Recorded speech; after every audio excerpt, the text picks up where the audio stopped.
everyone, and welcome back to another SkibidiCast episode. Today we're going to talk more about South Africa, and as ever, I'm bringing with me some of our international panel. Today we have the ever so refined Frenchman, Paul. Bonjour, dear listeners. I'm curious, although slightly skeptical. South Africa, is there really more to it than just heat and wild animals? Well, we'll see about that. We have the well-traveled Brazilian Paulo Pedro. Hey everyone, always great to be here. South Africa is one of the most fascinating places I've ever visited. So much to talk about it. And at last but not least, we have the South African girl come from her trip that is already studying in London. We have Yadalin with us. Thank you, Mary. It's a pleasure to share about my culture of you all.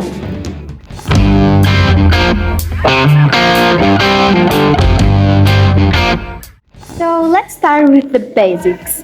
Yadalin, where is exactly South Africa located? South Africa is the very certain type of Africa continent. We bordered Namibia, Botswana, Zimbabwe, Mozambique, and it was also known as Swaziland. Those names, never heard of them. But it's mostly desert and safari, no? And why do people speak there? Tribal sounds? Actually, South Africa has 11 official languages. It's a reflection of its incredible diversity. The main ones are Zulu, Afrikaans, and English.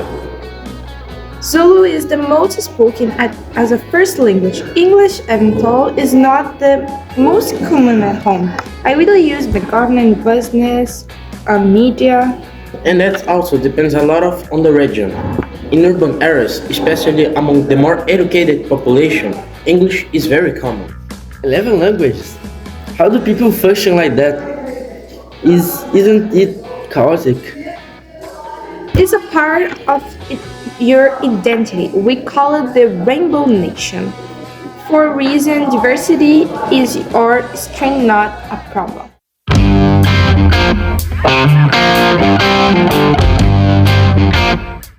Let's talk about culture. Yadalin, what's your favorite celebration of your country? Definitely Heritage Day on September 24. It's when we celebrate our culture roots with music, tradition, clothing, and of course good barbecue when we call rain. By the way, the vatapá you eat with the braai reminds me of our typical food in Brazil, made from wheat flour, right? There's some historical connection there, for sure. You eat something with wheat in Africa? Interesting. I thought you only ate wild meat or bugs or something. There's a lot of variety. South Africa cuisine has influences than Africa, Dutch, India, and Malay traditions. We have a spicy dish, sweet onions, simple meals, and very sophisticated onions. Not to mention unique ingredients like the springbok or national antelope. And there are over 850 bird species in the country. Oh, sure. And I suppose there are penguins too? Actually, yes. There are African penguins living freely on Boulders Beach near Cape Town.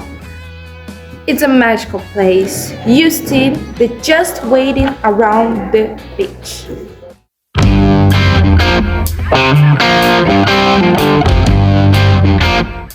South Africa is unique on its structure political, right?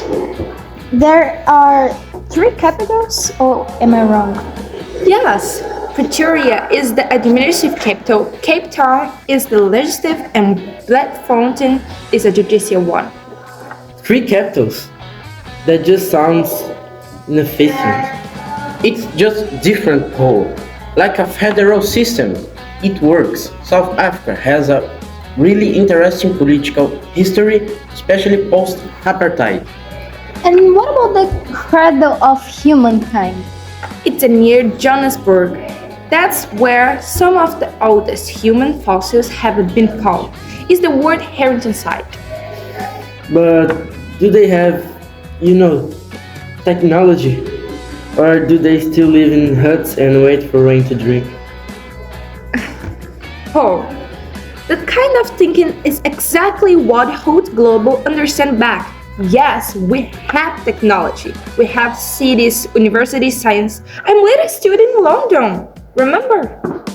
And just so you know, many areas in South Africa are highly developed, and even in traditional communities, there is a balance between heritage and modern adaptation. I've spent time with some of them, eyes opening. Maybe I need to see it for myself, but I don't wish they're as punctual as the French. Actually, South Africans of European descent like the Afrikaners tend to be very punctual and formal at work. I've had very strict business meetings there.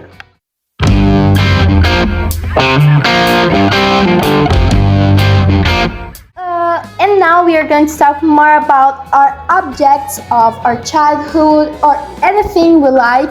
And we are going to talk more about this englobing South Africa. And now we have Paul with his bottle of water. Yeah, I choose this water bottle because I think in Africa don't have too much water to drink. This is racist. What? Nothing. Could you say it louder? No. I'm sorry. I'm good. Do you not drink water? No, I drink water. No. But in Africa don't have water. I think that there's an ocean, no? There's not okay, you don't drink ocean water, but there are rivers, no? Rivers. Anything you could drink water. So he's totally wrong about that, right? Right. They have water. This is Okay, stupid. and now we have Yadeline bringing her Camera. Okay, could you talk more about this? This camera is special to me because it's the first camera what I bought with my first work money, and in my family it's not common registers, so I bought this because I think it's important. This camera makes more easy the distance with him. Okay. And now, Pedro, what did you bring to us? You have a brush. I chose this plush because I love animals and I love South Africa.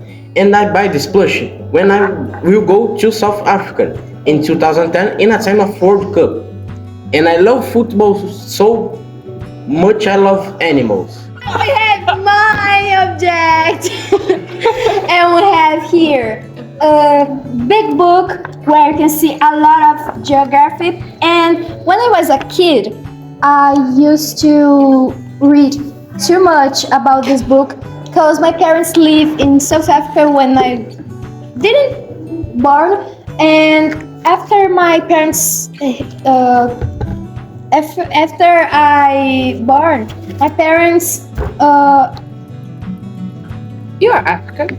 I'm actually Wow, that's I born in South Africa, but my parents are actually British, and they came back to London after a war started in Zimbabwe, some countries around the South Africa, and that's the only thing I have of them because my parents died when I was 4, and I lived with my grandma and my grandpa for the rest of my life. So sorry guys, but that's my object, and I really love South Africa because I am actually African, but I'm British in some way, so that's it.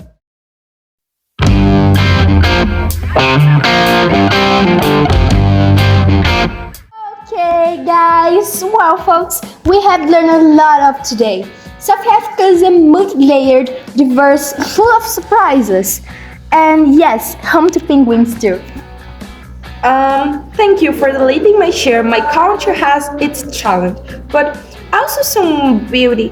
I am glad to have clarity some things even if some questions were a little wild. The more we understand places that are often misrepresented, the more we grow as a global community. Oui. Maybe I did learn something today. Maybe. Maybe. Thanks to all our listeners, and remember, the world is bigger than your symptoms. See you next time in SkibidiCast. Bye bye. Bye. Say au revoir, French. Au revoir. Au revoir. Au revoir.